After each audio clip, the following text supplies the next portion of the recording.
Let's give it up for Rabbi Shmuley. I feel bad for all the people that got up here. This is the toughest crowd ever. Yes. I mean, this really feels more like Tisha B'Av. I don't know why I'm here. This is absolutely no upside. I mean, let's say I do really well and then you laugh. What do? Make me a permanent stand-up comic? There's only a downside here. I can only bomb. I mean, there is no logic in doing this. But it is Christmas night, and we Jews do not celebrate Christmas. Because if we did, it might interfere with our suffering. You get up there to give a sermon in shul, and slowly you watch as your congregants slip into a deep, irreversible coma. And I always thought that I could make a lot of money if I developed this little pill that would be given to every congregant as they walk through the door, called Preach-Agra. It keeps your neck erect during the sermon. Now I'm actually someone who deals more with human relationships than just traditional rabbinics. And a number of years ago, many of you know that I published a book called You can say it. Judaism for Everyone. I actually did. That was the book you didn't hear about. Okay. You know, I'm grateful, thank God, to be married. Because here on the Upper West Side, this is the singles capital of the world, Jewish singles capital, and no one's getting married. No one even believes in marriage anymore. The statistics say, and this is from Gloria Steinem writing in her magazine 17, about 3 decades ago, that if you're a woman 35 or over in America, there's a greater likelihood that you're going to be in a terror attack than ever find a husband. I have this friend, she's a famous author, and her apartment is at ground zero, and she was in the terrible attacks of 9/11. And she called me up a week later and she said, Shmuley, let me get this straight.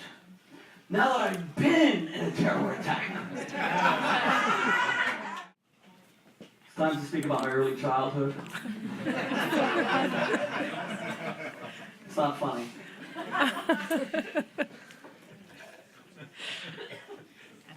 We need more rabbis speaking about marriage because marriages are really challenged these days. You know that this is a true statistic. Married women on average are 25% heavier than single women. This is true. 25% heavier than single women. And the reason? Because the single woman comes home and checks what's in the fridge and then she goes to bed. But the married woman comes home and she checks what's in the bed.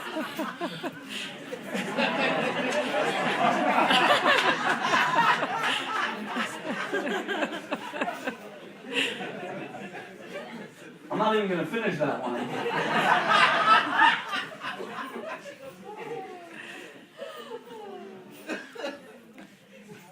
My wife and I mean, we went through the vagaries of the dating scene, the single scene.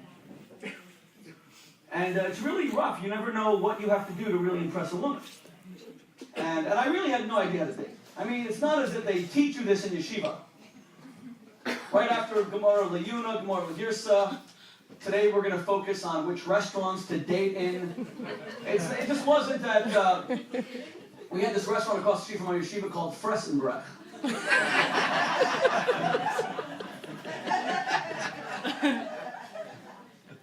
So, but I didn't go there. Just something about the name said, perhaps it's a mistake. So I take my date, this nice Australian girl named Debbie, to this Moshe Peking restaurant. We had this big hearty meal, and I'm a poor yeshiva student, so we then do the dishes. And when we walk out of the restaurant, you know, it's like the most uncool thing imaginable. You're only 21, so you can't rent a car in New York City. They don't trust young people in New York City. So I decide, one way or another, I'm going to rent a car. I come outside, and I see an Israeli cab driver looking for a fare. Now, you guys are New Yorkers. You know the way it works here. New York City is a massive city of 25 million people. but it's all run by a small cadre of Israelis, all of whom have the same name, Rafi.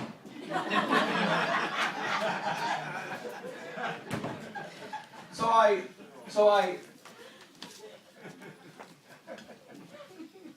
I look at the driver and I say, "Hey, Rafi," and he says, "How did you know my name?" And I said, "It's not important how I knew your name. What's important is that here I am, I'm dating this girl, and I can't rent a car. I'm only 21. You guys run the city. I need you to hook me up." He said to me, "Habibi, hakol beseder. Don't worry. I have a best friend. He owns a car lot. His name is Rafi. And he can rent you a car." And he puts us in the back seat of his station wagon, and we're driving up Fifth Avenue. And I'm all set. This guy knows everybody. And he's a real pro. He stops the car, he makes me drive to see that I can drive. And he calls home. Back then, these cell phones, they had a little crane lifting the phone onto his shoulder. And then lift your finger, went like this. He gets to his wife and says, "Honey, I'm going to be home a bit late tonight. Please kiss Rafi and Rafi goodnight for me." And he continues driving. We finally come to the very end of Coney Island Avenue. And Rafi says to me,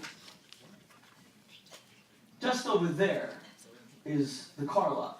So give me $500 in cash and your driver's license, and I'll give you the car."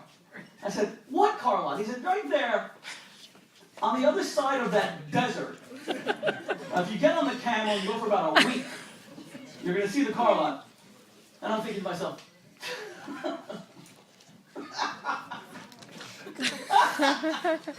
you think you're going to rip me off? I study Talmud. I am a hair splitter. I can read you like a map. I'm not giving you anything until I see the car. So he says to me, "Hold the keys to my car, then I can't drive anywhere." And I'm thinking, unbelievable how I outsmarted this guy. I got the keys to his car. I give him $500 and my driver's license. We start all walking together, about to trek the Sahara, when he suddenly says, "Oh, I forgot my sunglasses in the car." It was 3 o'clock in the morning on a dark night with no moon. But I thought to myself, he's Israeli. They wear sunglasses to the shower in the swimming pool. He gets in the car, turns it on, and he drives off. He had a separate pair of keys. And at that moment, I was so angry at him that my yarmulke caught fire. There was steam coming out of my head. If I had found Rafi, I would have ripped off his head and strung him up by his legs, by his short and long intestine. But sitting right next to me is a girl I really want to impress. And the first rule of dating is never show any temper. So I'm utterly calm. And Debbie says to me, "Is Rafi coming back?" And I said, "No. I think we've seen the last of Rafi." And I was so deeply upset. She said, "Are you upset that you were stolen from?" I said, "Of course not. Very often people are pushed into a life of poverty because of a life of deprivation.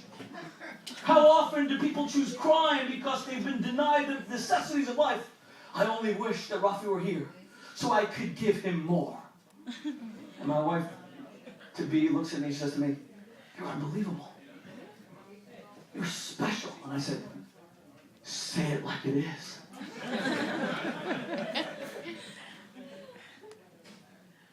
And the next day, striking while the iron was hot, I said to her, "Will you marry me?"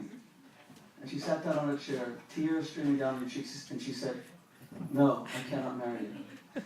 And I said, "Why not?" And she said, "Because even I occasionally have a temper.